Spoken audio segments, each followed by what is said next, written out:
Hey guys, you're listening to Pure Evil MMA, here with your host, Evil Boy. And I'm Andrea. And we're here to give you your weekly MMA updates for this week.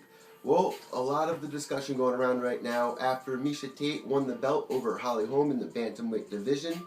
We are talking about what's next. What's next for Miesha Tate? Is Ronda going to step up and fight her? Or is Holly going to be able to be granted that rematch by Dana White?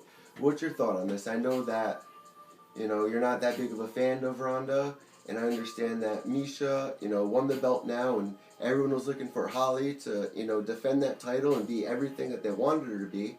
But now Miesha's got that fight, and Miesha's also lost to Miesha has also lost to Ronda Rousey 2 other times. So what is Dana White? If you're Dana White, what are you going to make next for Miesha Tate? Well, one, I don't really agree with how Ronda all of a sudden wants to get back into the gym when she found out that Miesha had won the belt against Holly. Yeah. But personally, I feel that Ronda and Holly should fight, and the winner should fight Miesha Tate.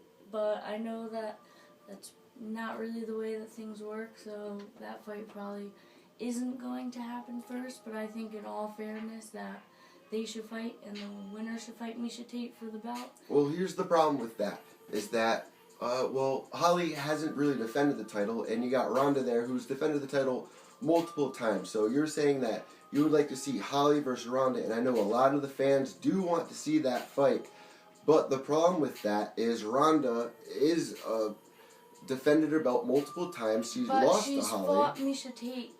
She's beat her, twice already? Why is Ronda going to come back? So she gets the chance to go and get her belt against the girl that she's already beat twice. I think that in order to get her belt back, she should have to fight the person that took it from her, which is Holly Holm. No, I do agree with that, and a lot of fans will agree with you on that. But Ronda's not going to come back to fight Holly Holm if she doesn't have the belt. So should we, and this has been a rumor, should Miesha Tate fight Holly Holm for UFC 200? I think so. Ronda's not going to be ready by UFC 200. She just started being able to eat apples after that knockout. You can't expect everybody to sit and wait for her. So should Dana give this fight to Holly? If Ronda's not ready. If Ronda's not ready? I would think so. And if Ronda fighting Holly isn't an option, then yeah, I think that would be the best idea. Well, here's the problem.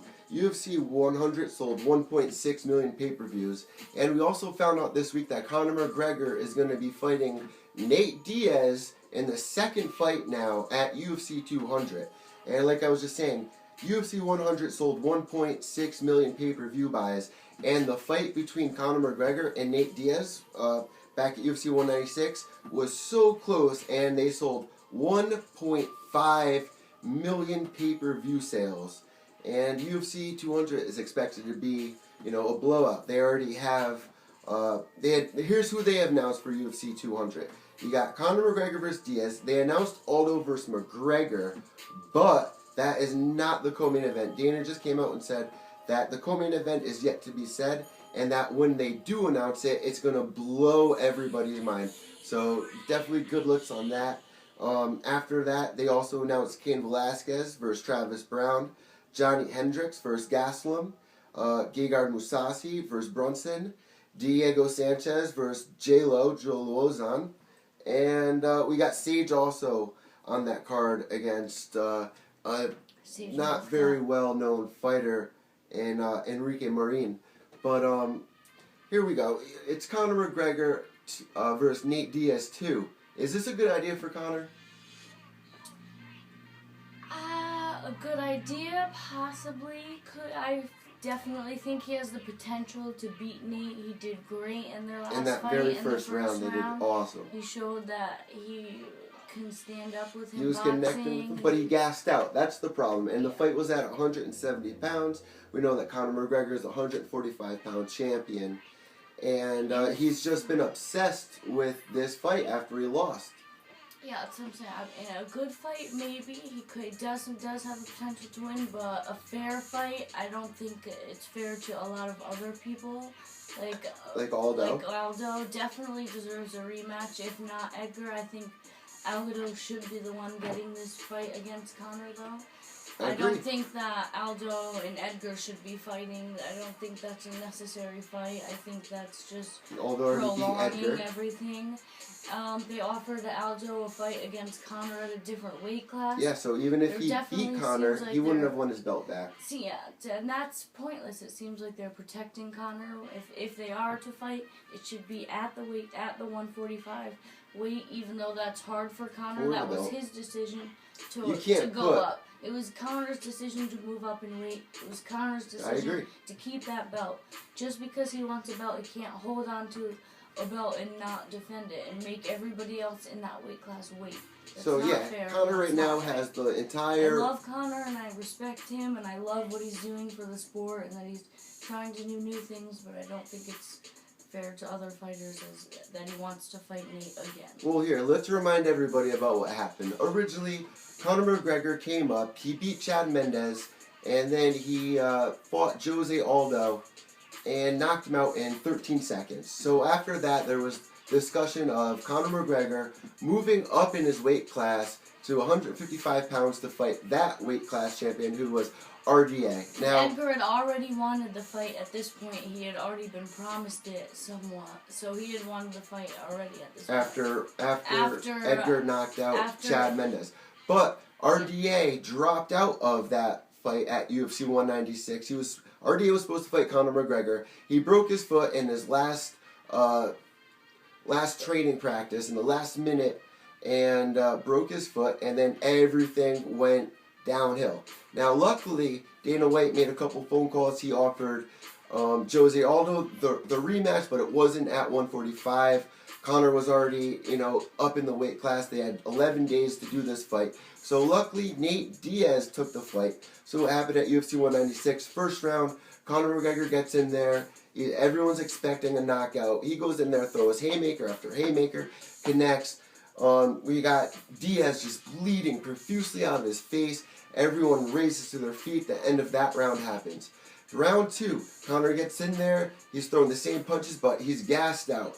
And then Nate connects with Conor, stumbles Conor for a second, and then gets him up to the cage, starts pounding him, and then Conor went to his stomach and got rear naked choke, lost the fight. So now Conor is now obsessed with that fight, is dying to get that rematch, and he's granted it for UFC 200. Here's the problem. Everyone's talking, oh, Holly should get the rematch with Misha. No. None of this should even be happening. Aldo should be getting the rematch at UFC 200 against Conor McGregor. If you're giving it already to Conor McGregor to fight Diaz again, no, Aldo is way more deserving than any of these other fighters. I understand Dana wants to break. It's UFC 200. We got to make a big card. There's no doubt that if you put Conor McGregor versus Jose Aldo on that card, that it's going to be a blowout either way. But props to Dana. Now we got Jose versus Edgar, Conor versus Diaz. Who do you think's going to be the co-main event on UFC 200? Everyone's talking about GSP versus Lawler. Yeah, but GSP doesn't want to step on Rory McDonald's toes, so he really doesn't want to take that fight. Kenny Florian was quoted on Fighter and the Kid with Brendan Schaub earlier this week on Monday or Tuesday, I'm pretty sure, that GSP didn't want to take this fight. He wants a super fight, but he doesn't want to step on Rory's toes. He doesn't want to take that chance away from Rory and getting Rory versus Lawler 3. So, good looks GSP, and Kenny also mentioned and was quoted saying that he believes GSP will be coming back to fight, but after UFC 200. And as for CM Punk, we have CM Punk also in the news. We've been waiting for CM Punk to fight, waiting. He just had surgery. They had Dana White looking for a fight where they found Mickey Gall. Remember that? Mickey Gall did a rear naked choke. And then we had Mickey Gall fight Michael the Truth Jackson, who's also a UFC reporter. And he defeated him the same way by rear naked choke. CM Punk got in the cage. And CM Punk's quoted saying that there's only a 10% chance of him fighting at UFC 200. Now, the question is, do we even care at this point to see CM Punk fight? It's been such a long time. Are you excited as a CM Punk fan to see him fight after waiting this long, or has everything really just died down? Personally, for me, it's pretty much died down. I mean, I just think that he didn't really think about all the effort that he was going to have to put in. He wasn't all the expecting, hard work yes. it was going to take. And he that announced he it really too had to soon. put his whole heart and life and dedication into it. And it's not, I feel like he's this person that likes to do many different things and likes the fame and all that. But but he it's not announced really his his UFC thing, arrival I feel. too early. He wasn't quite ready Yeah, for we've it. heard about it so many times. And now he's fighting a already. nobody. I feel like he's scared, and Mickey Gall definitely has potential. I think he should definitely get a fight, if not for CM Punk. He's a And we real shouldn't young kid with a lot of keep talent. making him wait. So if he doesn't fight at UFC 200 and he's not ready soon, I feel like we should move past that. And he's had his chance pretty much. If he really wanted to do it, that's on him. I agree. And our last news for the week, once again, you're listening to Pure Evil MMA with your host, Eddy Evil Boy, and Andrea. And our last news for the week, John Bones got pulled over, got 5 tickets. You can find this video on YouTube. It's the police body cam. He got pulled over for revving his engine at a red light. The cops saw that, pulled him over, and it kind of seemed like he was busting his balls. It's a traffic violation. It's a ticket. And the judge said that it's breaking his probation, that he wasn't supposed to get in any more trouble. He was kind of mouthing off a little bit to the cop. But then again, the cop wasn't being that professional and kind of giving Bones a little attitude. Not to mention, it seemed like he was harassing him. True, but if John Bones knew that it was being recorded, he knew that things were happening. If he hadn't spoken like that, things would have looked a lot more positive in his side. Things would have looked a lot more better for him. And right now, I would have been angry too. I understand definitely. that, but he should have been an adult and held himself together and said, you know what, this isn't fair. That's not And John when Bones, this is- but I agree with you. That's what an adult I should just do. don't. An adult should He do. sees that he's been getting in trouble, that people have been treating him unfairly. So if I were in his shoes, I would be doing everything I could do to make sure that I was doing the best and Exactly. that they couldn't put me down for anything, you know. John Bones, here's a message to you. I'm not DC, but here's a message from Pure Evil MMA.